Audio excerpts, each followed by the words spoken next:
Saudari-saudara, ibu bapak, para suster, frater, Buddha, dan rekan imam yang terkasih.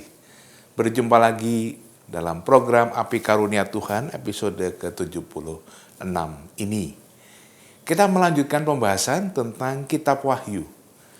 Nanti akan ada pembahasan tentang meterai sangkakala. Itu simbol arti apa? Juga ada kisah kejar-kejaran antara perempuan dan naga. Artinya apa untuk kita sekarang? Relevansinya apa? Inspirasinya apa? Sangat menarik. Karena itu, selamat mendengarkan, selamat merenungkan, dan selamat berdoa.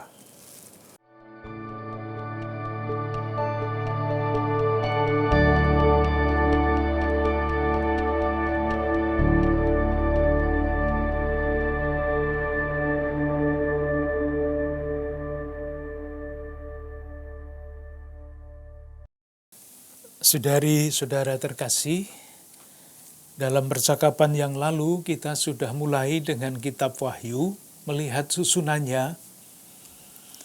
Kita sudah selesai dengan bagian pendahuluan, bab 1 ayat 1 sampai 8, bab 1 ayat 9 sampai 20, dan mulai melihat ke-7 surat. Sudah kita lihat, ke-7 surat itu mempunyai struktur yang sama. Mulai dengan aku tahu, kemudian digambarkan keadaan jemaat, lalu diakhiri dengan pernyataan umum. Siapa bertelinga, hendaklah ia mendengarkan. Barang siapa menang, ia akan kuberi makan ganjarannya. Kita sampai di situ. Nah, di tengah-tengahnya digambarkan keadaan jemaat yang nyata.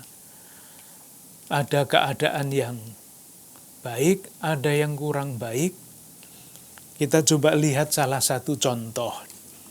Dari bab 2 ayat 1 sampai 7, jemaat di Efesus.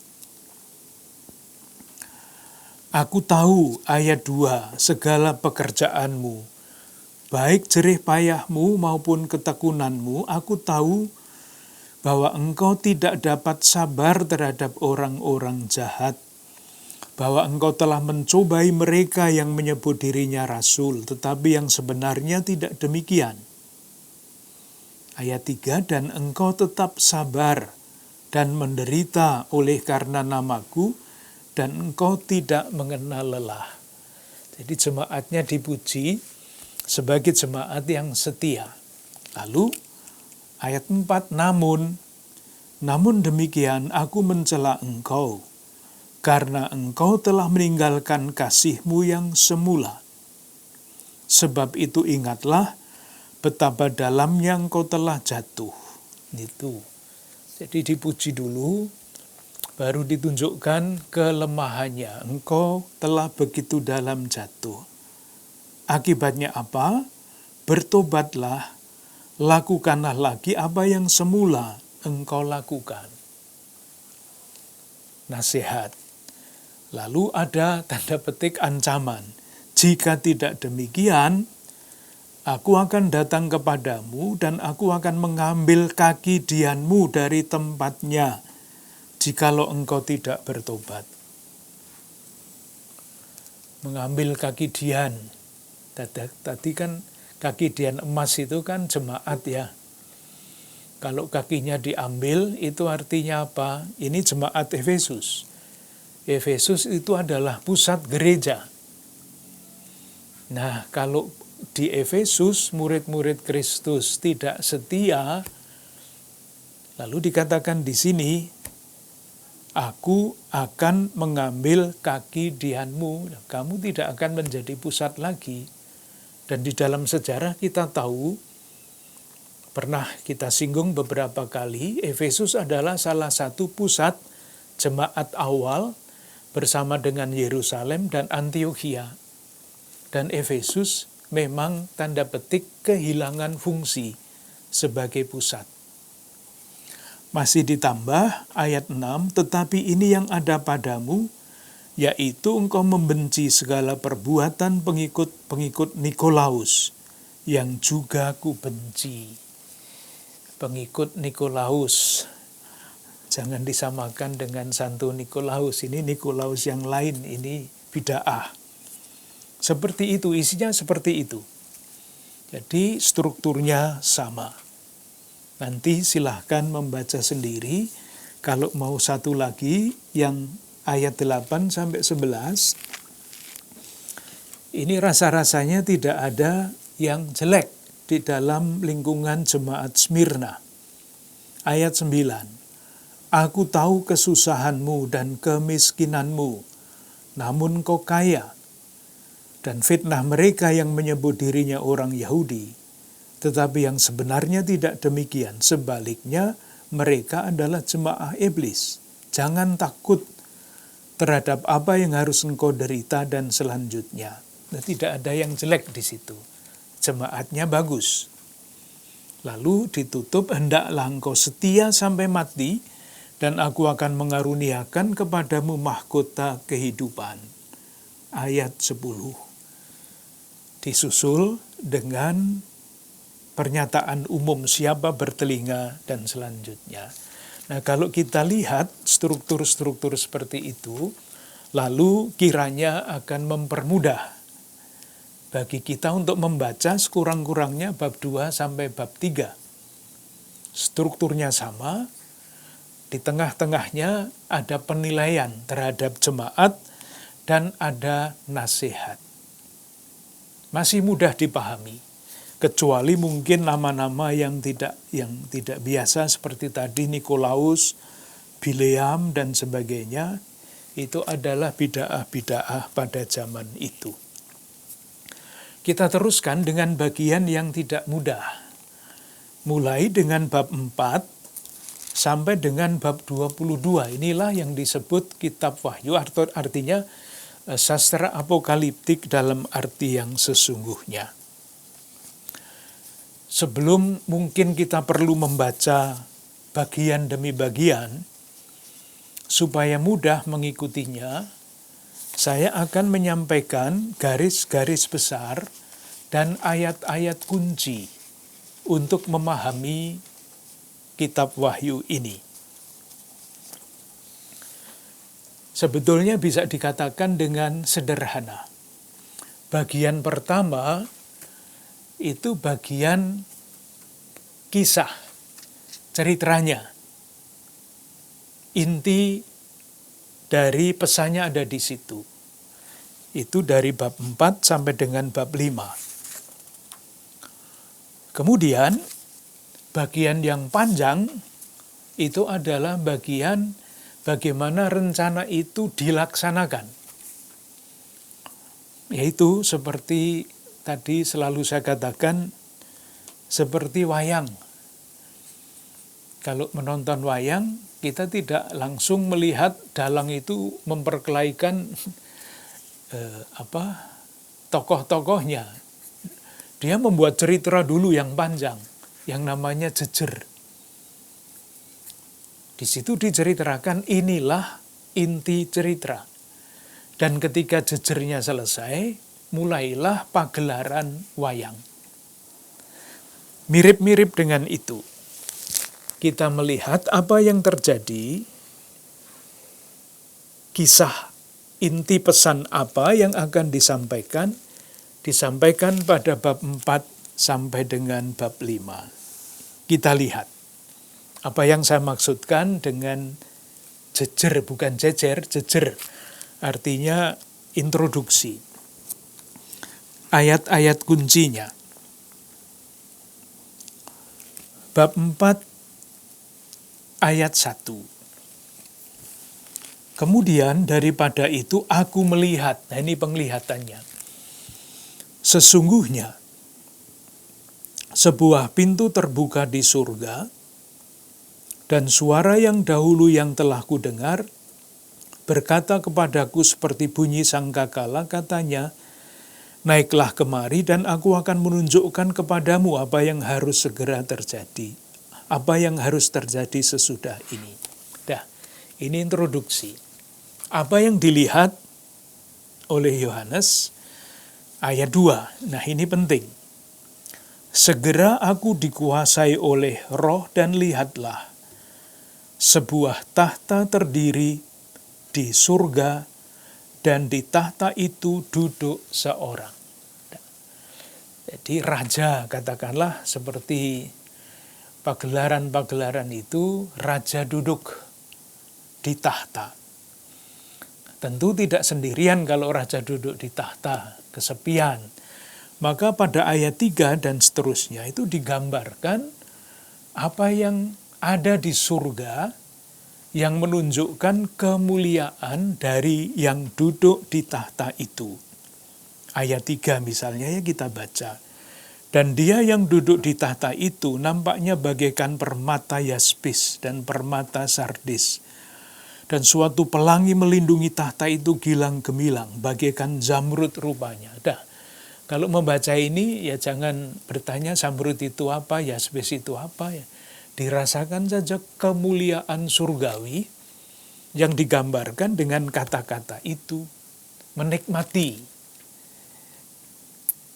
Jangan membacanya sebagai membaca berita koran. Lalu susah nanti. Ada yang menarik juga, mungkin baik kita ingat ayat 7. Adapun mulai ayat 6. Dan di hadapan tahta itu ada lautan kaca bagaikan kristal. Di tengah-tengah tahta itu dan di sekelilingnya ada 4 makhluk penuh dengan mata. Di sebelah muka dan di sebelah belakang. Adapun makhluk yang pertama sama seperti singa, makhluk yang kedua sama seperti anak lembu, makhluk yang ketiga menyerupai muka seperti muka manusia, makhluk yang keempat sama seperti burung nasar yang sedang terbang. Lalu semuanya menyanyi kudus, kudus, kuduslah Tuhan dan sebagainya. Jadi itulah suasana surgawi, di mana seorang itu duduk di atas tahta. Inilah landasan, lambang dari keempat Injil itu. Kita semua tahu singa itu melambangkan Markus, lembu melambangkan Lukas, manusia melambangkan Matius, Raja Wali melambangkan Yohanes. Jadi sekali lagi suasana mulia di surga. Nah, suasana itu sekarang dijelaskan lebih lanjut. Apakah seorang yang duduk di tahta itu hanya duduk saja? Tidak. Bab 5 ayat 1. Maka aku melihat di tangan kanan dia yang duduk di atas tahta itu sebuah gulungan kitab yang ditulis sebelah dalam dan sebelah luarnya dan dimeterai dengan 7 meterai. Gulungan kitab dimeterai dengan 7 meterai, jadi rapat-rapat, rahasia.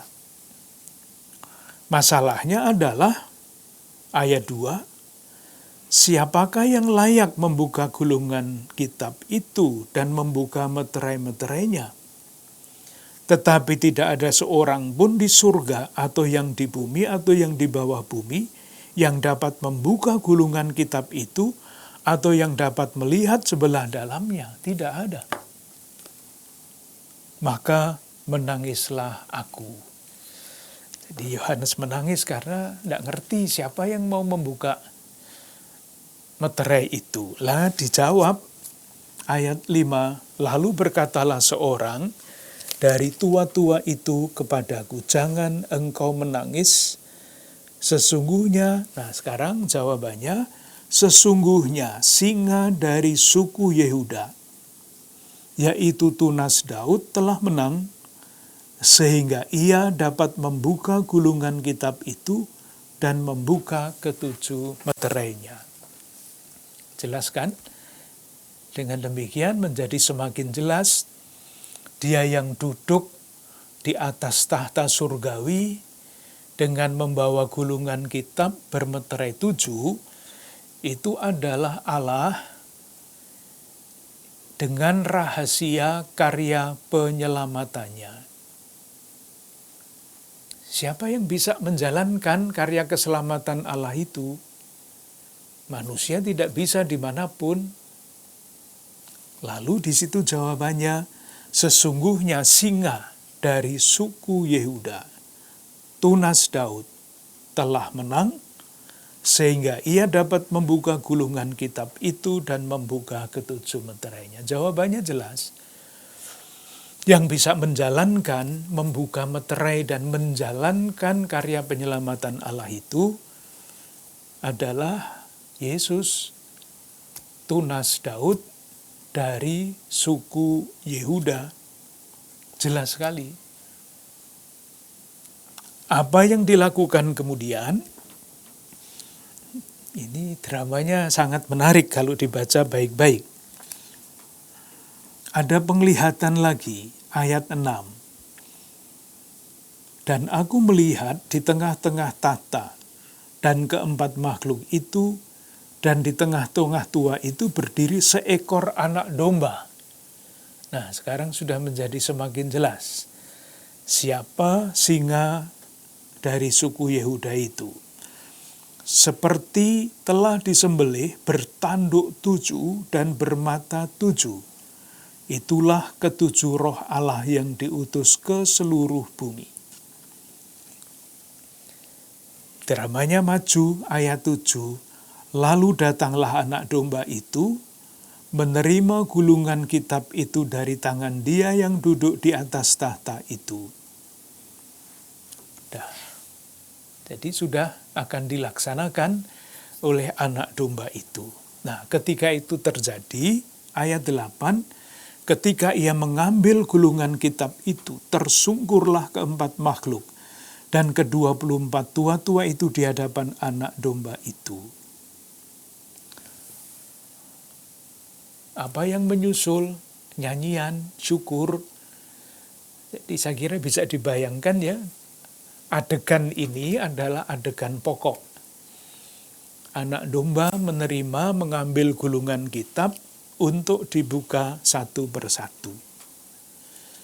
Lalu pujiannya ayat 9 sampai 10.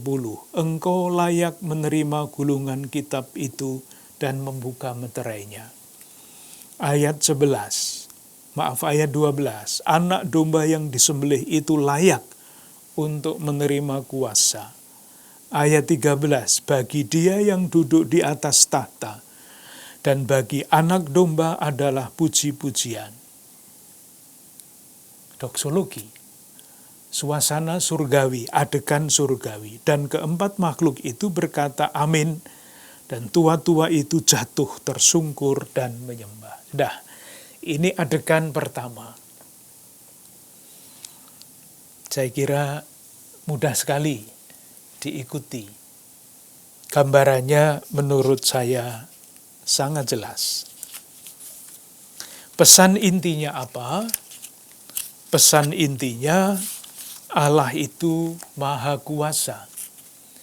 Ia mempunyai rancangan keselamatan. Rancangan itu dilaksanakan oleh Yesus, Sang Anak Domba. Dan rancangan itu tidak akan pernah gagal. Pasti berhasil, kalaupun diapakan.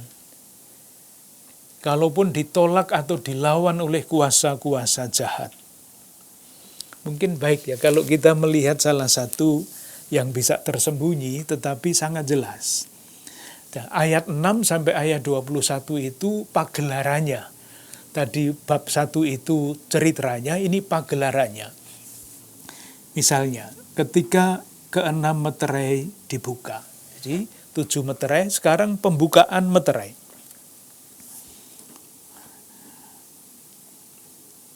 Ayat 2.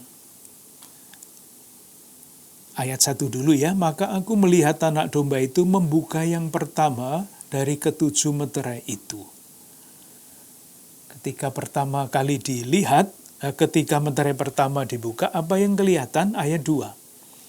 Dan aku melihat sesungguhnya ada seekor kuda putih, dan orang yang menungganginya memegang sebuah panah, dan kepadanya dikaruniakan sebuah mahkota. Lalu ia maju sebagai pemenang untuk merebut kemenangan. Lihat ini, kuda yang pertama warnanya putih. Bukan yang merah, bukan yang hitam. Ini bukan kebetulan, karena putih itu adalah warna kemuliaan. Dan dikatakan di situ, pada bagian terakhir, lalu ia maju sebagai pemenang untuk merebut kemenangan. Kemenangan atas apa? Ya nanti atas kuda-kuda yang lain yang menyusul. Siapa yang menunggang kuda itu? Nah, jawabannya jauh di belakang. Bab 19 ayat 11. Lalu aku melihat surga terbuka. Sesungguhnya ada seekor kuda putih, dan ia yang menungganginya bernama Yang Setia dan Yang Benar. Ia menghakimi dan berperang dengan adil. Jadi mulai pagelaran itu dengan tampilnya seorang menunggang kuda putih untuk merebut kemenangan. Nah, sesudah itu yang muncul adalah kejahatan. Kita lihat beberapa, misalnya meterainya dulu ya. Meterai yang kedua. Meterai yang kedua ayat 4. Dan majulah seekor kuda lain, seekor kuda merah padam. Orang yang menungganginya dikaruniakan kuasa untuk mengambil damai sejahtera. Meterai yang ketiga, kuda hitam. Meterai yang keempat, kuda hijau kuning. Dan orang yang menungganginya bernama Maut, dan kerajaan maut mengikutinya. Ayat 9, meterai yang kelima. Aku melihat di bawah mezbah jiwa-jiwa mereka yang telah dibunuh. Meterai yang keenam. Lalu ada selingan. Meterainya yang ketujuh kan belum dibuka ya. Baru meterai yang keenam pada bab 6 ayat 12. Maka aku melihat ketika anak domba itu membuka meterai yang keenam, sesungguhnya terjadilah gempa bumi yang dahsyat, matahari menjadi hitam. Meterainya yang ketujuh ada di mana? Meterainya yang ketujuh ada pada bab 8. Dan ketika anak domba itu membuka meterai yang ketujuh, maka sunyi senyaplah di surga, kira-kira setengah jam lamanya.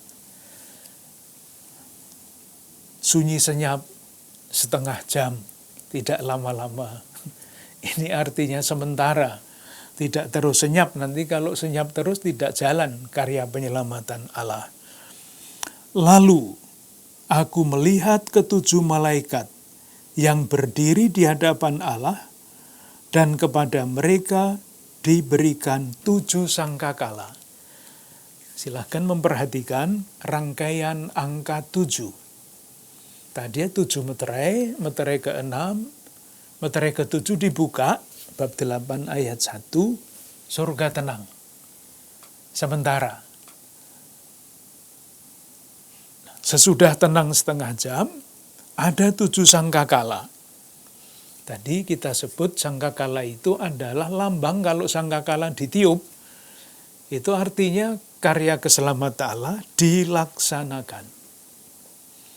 Maka kita lihat bagaimana sangkakala itu ditiup satu persatu. Bab 6 sampai 13. Ayat 7, malaikat yang pertama meniup sangkakalanya. Apa yang terjadi? Terjadilah hujan es, api, campur darah, mengerikan.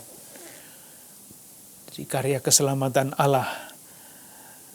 Silahkan membayangkan, mengingat kembali peristiwa pembebasan umat Allah perjanjian lama dari Mesir. Ada tulah-tulah.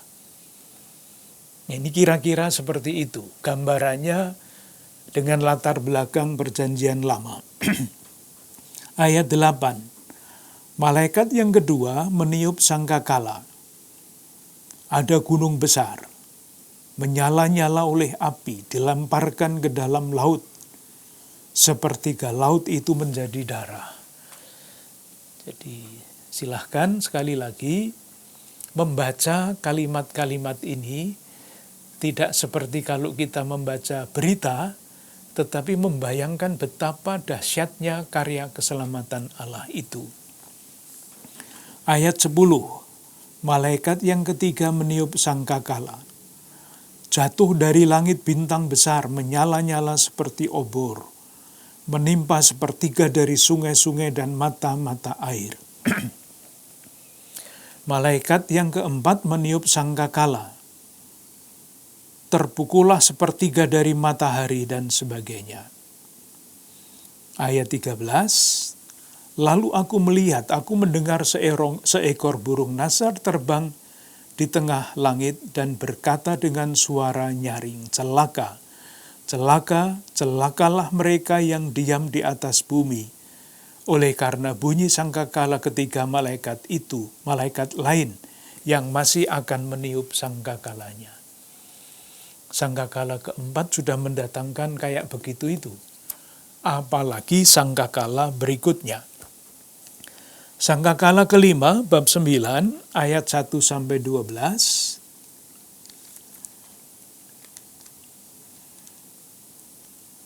Dan aku melihat, bab 9 ayat 1, sebuah bintang yang jatuh dari langit, dan selanjutnya ayat 3, dan dari asap itu berkeluaranlah belalang-belalang dari atas bumi. Seperti itulah di Mesir. Sangkakala ke-6, ayat 9 sampai bab 9 ayat 13 sampai 21. Ya, siksaan-siksaan itu. Sangkakala ke-7 di mana dilompati atau diselingi dengan sisipan. Sisipannya bab 10 ayat 1 sampai bab 11 ayat 14. Nanti akan kita lihat sisipan-sisipan itu fungsinya apa. Sangkakala ditiup. Bab 11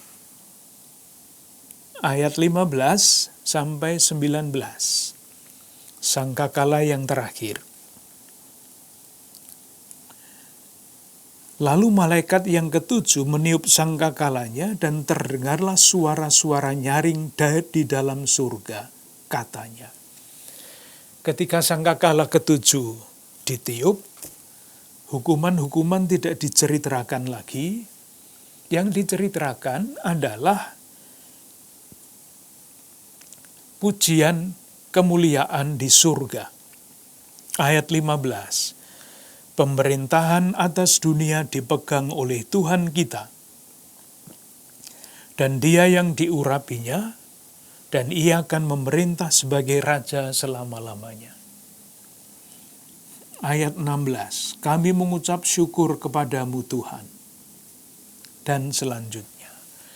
Jadi sangkakala ketujuh berakhir ketika ditiup, disusul dengan pujian kemenangan di surga. Lalu ada sisipan lagi, bab 12 ayat 1 sampai panjang sisipannya, bab 15 ayat 4.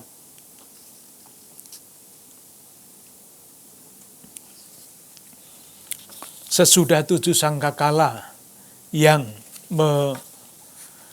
melahirkan pujian syukur, pujian di surga, ada 7 rangkaian yang lain.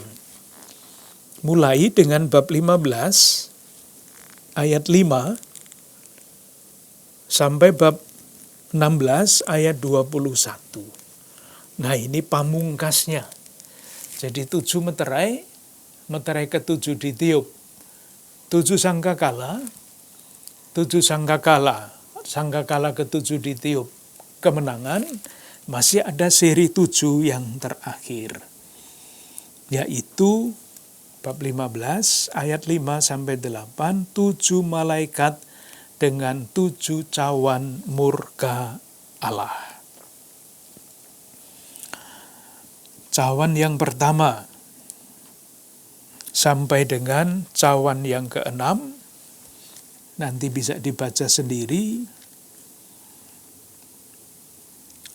mulai dari ayat 7 misalnya, bab 15 ayat 7, dan satu dari keempat makhluk itu memberikan kepada ketujuh malaikat itu 7 cawan dari emas yang penuh berisi murka Allah, yaitu Allah yang hidup sampai selama-lamanya. Malapetaka pertama, ayat 16, bab 16 ayat 1 sampai 6. Terus pamungkasnya adalah cawan yang ketujuh. Cawan yang ketujuh di mana? Bab 16 ayat 17. Dan malaikat yang ketujuh menumpahkan cawannya ke angkasa. Dan dari dalam bait Allah kedengaranlah suara yang nyaring dari tahta itu, katanya, sudah terlaksana. Dah selesai. Selesainya di mana? Ayat 16. Lalu ia mengumpulkan mereka di tempat yang dalam bahasa Ibrani disebut Harmagedon. Harmagedon itu di dalam kepercayaan pada waktu itu dianggap sebagai peperangan yang terakhir terhadap musuh. Maka musuh-musuh itu dikumpulkan di Harmagedon. Kemudian mereka dikalahkan dengan secara final dengan ditumpahkannya cawan yang ketujuh. Dan ketika cawan yang ketujuh itu ditumpahkan, dikatakan sudah terlaksana, selesai, perangnya selesai. Akibatnya apa? Nah, seru. Ayat 18 sampai dengan ayat 21. Itulah gambaran kemenangan akhir. Saya baca ayat 18 misalnya, maka mempancarlah kilat dan menderulah bunyi guruh, terjadilah gempa bumi yang dahsyat seperti belum pernah terjadi sejak manusia ada di atas bumi ini. Begitu hebatnya gempa bumi ini. Ayat 19, lalu terbelahlah kota besar itu menjadi 3 bagian dan runtuhlah kota-kota bangsa-bangsa yang tidak mengenal Allah. Maka teringatlah Allah akan Babel yang besar itu untuk memberikan kepadanya cawan yang penuh dengan anggur kegeraman murkanya. Hancurlah Babel yang adalah lambang kekaisaran Romawi yang jahat, yang menganiaya umat Tuhan. Sudah selesai.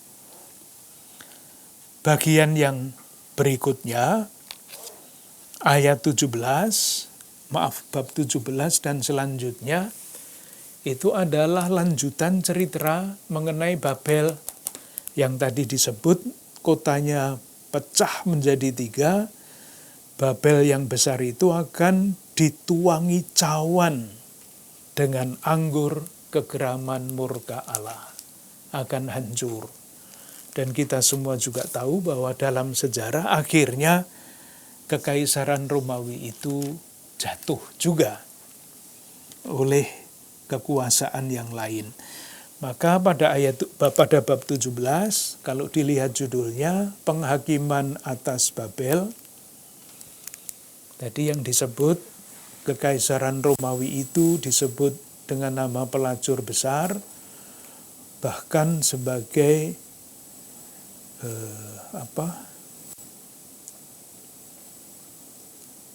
ayat 5, Babel besar, ibu dari wanita-wanita pelacur dan dari kekejian bumi, mengerikan. ada penghakiman atas Babel. Bab 18 itu jatuhnya Babel, selesai. Ayat bab 19, ketika Babel jatuh, nyanyian. Bab 19, kemudian daripada itu aku mendengar seperti suara yang nyaring dari himpunan besar, orang banyak di surga, katanya, haleluya. Keselamatan dan kemuliaan dan kekuasaan adalah pada Allah kita.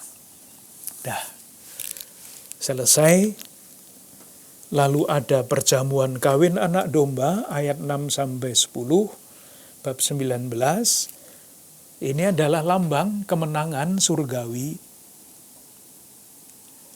Ayat 11-16.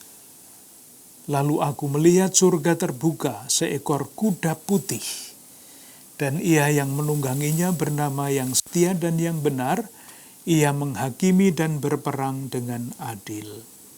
Lalu digambarkan siapa penunggang kuda itu, ditutup pada ayat 16, dan pada jubahnya dan pahanya tertulis suatu nama, yaitu Raja segala Raja, Tuan di atas segala Tuan. Ayat 17 bab 19-21 masih cerita mengenai binatang dan nabi-nabinya dikalahkan.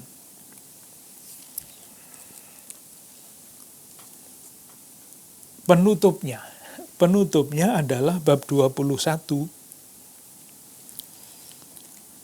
Sesudah semuanya itu, peperangan selesai di Armagedon, Babel jatuh, Romawi hancur.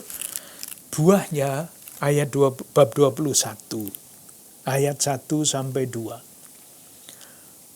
Lalu aku melihat langit yang baru dan bumi yang baru, sebab langit yang pertama dan bumi yang pertama telah berlalu, dan laut pun tidak ada lagi.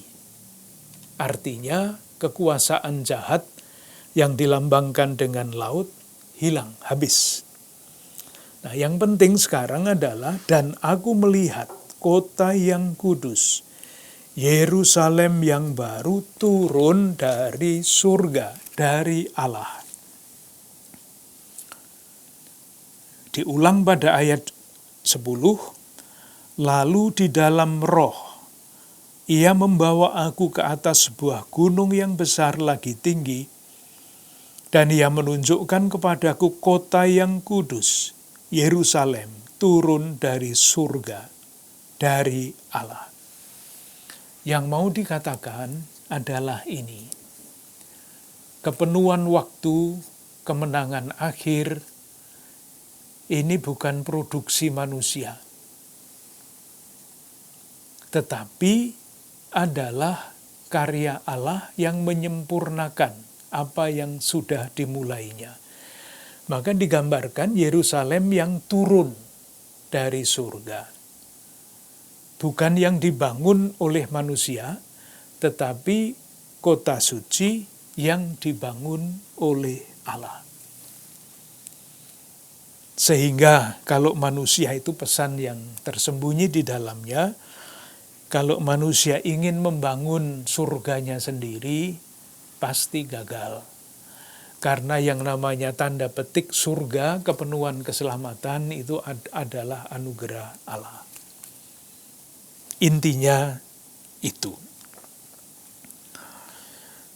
Penutupnya bab 22 ayat 6, bab 21 ayat 5-7, itu kembali lagi, jejer lagi. Wayang kan juga begitu ya. Mulai dengan jejer, cerita penting, pagelaran, kemudian ditutup dengan jejer lagi. Itulah yang kita lihat pada bab 21 ayat 5 sampai dengan ayat 7. Kembali lagi dengan ia yang duduk di atas tahta itu berkata, lihatlah, aku menjadikan segala sesuatu baru. Dan firman-Nya, tuliskanlah, karena segala perkataan ini adalah tepat dan benar. Firman-Nya kepadaku, semuanya telah terjadi. Aku adalah Alfa dan Omega, yang awal dan yang akhir. Ayat 7, barang siapa menang, ia akan memperoleh semuanya ini. Dan aku akan menjadi Allahnya, dan ia akan menjadi anakku. Dah, selesai. Penutupnya menegaskan bahwa ia akan segera datang.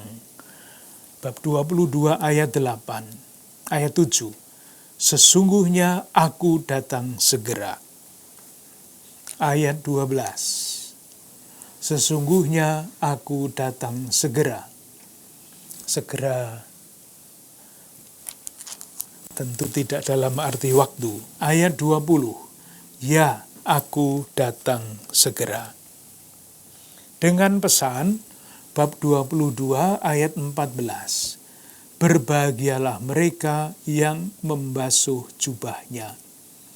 Mereka akan memperoleh hak atas pohon-pohon kehidupan dan masuk melalui pintu-pintu gerbang ke dalam kota itu. Jadi siapa yang setia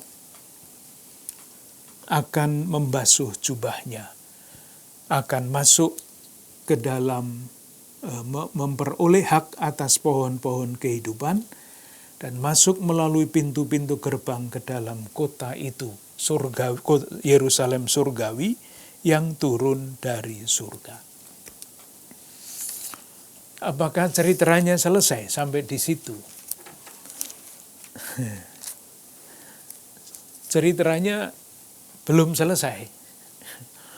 Dan belum selesainya itu dilandaskan pada bab 12 yang tadi disebut sisipan. Bab 12 ayat 1 sampai 18. Isinya adalah pertempuran antara perempuan dan naga. Tadi sudah disinggung-singgung ya, yang namanya perempuan memang di dalam keyakinan iman gereja ini Bunda Maria. Ajaran gereja kita terima. Tetapi kalau kita membacanya di dalam latar belakang kitab Wahyu, perempuan di sini ini bukan Bunda Maria. Tetapi perempuan ini adalah gereja yang pada waktu itu dianiaya. Dikatakan pada ayat 2, ia sedang mengandung dan dalam keluhan dan penderitaannya hendak melahirkan, ia berteriak kesakitan. Bab 12 ayat 2 itu melambangkan keadaan gereja pada waktu itu yang dianiaya. Siapa yang menganiaya? Ayat 3, tanda lain di langit yaitu naga merah. Naga yang mengancam. Siapa yang diancam? Ayat 4, dan naga itu berdiri di hadapan perempuan yang hendak melahirkan itu untuk menelan anaknya. Nah, di dalam teks kita, kata anaknya itu memakai huruf kapital. Anak itu sudah penafsiran. Anaknya, anak perempuan itu adalah Yesus. Tapi kita bisa menafsirkannya dengan cara lain. Segera sesudah perempuan itu melahirkan, maka ia melahirkan seorang anak. Anak lagi pakai huruf kapital. Anaknya itu dirampas dan dibawa lari kepada Allah dan ke tahtanya. Perempuan itu lari ke padang gurun, di mana telah disediakan suatu tempat baginya oleh Allah, supaya ia dipelihara di situ 1260 hari lamanya. Kalau dimengerti dengan latar belakang kitab Wahyu, ceritanya begini, gereja berada di dalam situasi sulit karena dianiaya. Gereja itu melahirkan anak-anak. dalam arti menarik orang-orang menjadi percaya kepada Yesus sehingga menjadi anggota gereja. Nah, itulah yang diancam oleh kekuatan jahat yang dilambangkan oleh naga itu. Nah, perempuan itu yang adalah gereja, ayat 6, dibawa lari ke padang gurun, di mana telah disediakan tempat baginya oleh Allah, supaya ia dipelihara di situ. Di gereja yang terus melahirkan tanda petik anak-anak itu, diselamatkan, dibawa ke padang gurun, diasingkan katakanlah, angkanya itu 1260 hari. Itu artinya 3,5 tahun, itu artinya sementara. Gereja tidak akan seumur-umur diperlakukan seperti itu. Terus ketika naga itu sadar, saya baca ayat 13, bahwa ia telah dilemparkan di atas bumi. Ia memburu perempuan yang melahirkan anak laki-laki itu. Kepada perempuan itu, jadi dikejar terus. Orang-orang anak-anak gereja itu dikejar terus. Tetapi apa yang terjadi? Ayat 14, kepada perempuan itu diberikan kedua sayap dari burung nasar yang besar, supaya ia terbang ke tempatnya di padang gurun di mana ia dipelihara jauh dari tempat ular itu, selama 1 masa, 2 masa, setengah masa. Penganiayaan sementara. Nah, ularnya marah. Dikatakan, digambarkan ayat 15, ular itu menyemburkan dari mulutnya air sebesar sungai ke arah perempuan itu, supaya ia dihanyutkan oleh sungai itu. Apa yang terjadi? Ayat 16, bumi datang menolong perempuan itu. Jadi ini, yang ada di balik ini adalah pertempuran antara gereja yang yakin bahwa Kristus adalah pemenang dan berusaha setia, bertahan, tabah di dalam penderitaan, diancam, yakin bahwa dilindungi. Tetapi, ayat 17, maka marahlah naga itu kepada perempuan itu, lalu ia pergi memerangi keturunannya yang lain, yang menuruti hukum-hukum Allah, dan memiliki kesaksian Yesus. Jadi naganya belum mati. Apa yang dilakukan oleh naga itu? Ayat 18. Dan ia tinggal berdiri di pantai laut. Jadi hati-hati kalau ke pantai nanti ketemu naga ini. Jadi naganya belum mati, masih akan menyerang terus. Itu persis, atau bukan persis ya, serupa dengan yang kita baca di dalam Injil Lukas bab 4 ayat 1-13. Mirip. Pesannya saya kira-kira sama. Bab 4 Injil Lukas ayat 1-13 itu kisah mengenai pencobaan Yesus di padang gurun. Pencobaan pertama diatasi, pencobaan kedua diatasi, pencobaan ketiga diatasi. Apakah iblisnya pergi? Kalah? Enggak. Belum. Karena bab 4 ayat 13 Injil Lukas mengatakan begini, sesudah iblis mengakhiri semua pencobaan itu, ia mundur daripadanya dan menunggu waktu yang baik. Jadi iblis ini masih akan keluar lagi pada waktu yang baik, yang tentu baik menurut iblis itu. Dan itu jelas ketika Yesus harus berada di dalam situasi-situasi yang sulit, ketika ia harus mengambil keputusan. Situasi yang paling sulit yang dihadapi oleh Yesus adalah ketika ia di Taman Getsemani memilih antara kehendaknya sendiri dan kehendak Bapa. Dan waktu itu iblis besarnya muncul. Tetapi Yesus tetap setia memilih kehendak Allah. Nah, menurut bahasa kitab Wahyu, gereja juga tidak bebas dari naga-naga ini.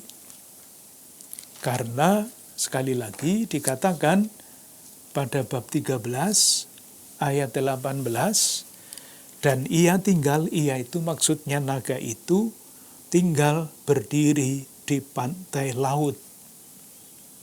Karena marah, selalu kalah dengan yang namanya penunggang kuda putih, yang benar dan yang setia. Nah, kalau kita memahami kitab Wahyu seperti ini, gambaran apapun yang susah, tidak usah dicari ini maksudnya apa, tetapi membantu kita untuk meyakinkan kita betapa kuatnya musuh pada waktu itu Kekaisaran Romawi. Sekarang tentu musuh-musuh yang menggoda dan bahkan menganiaya murid-murid Kristus. Dan bagi murid-murid yang berada di dalam situasi seperti itu, diyakinkan Allah mempunyai rencana, Kristus, anak manusia melaksanakannya, pada waktunya kemenangan besar akan datang, dilambangkan dengan Yerusalem surgawi yang turun dari surga. Dengan demikian kita selesai membicarakan kitab Wahyu, dan dengan demikian pula kita selesai membicarakan istimewa ini sesudah sekian lama. Masing-masing tulisan perjanjian baru kita baca, kita pelajari. Moga-moga buahnya dapat menjadi inspirasi bagi peziaran iman kita. Terima kasih.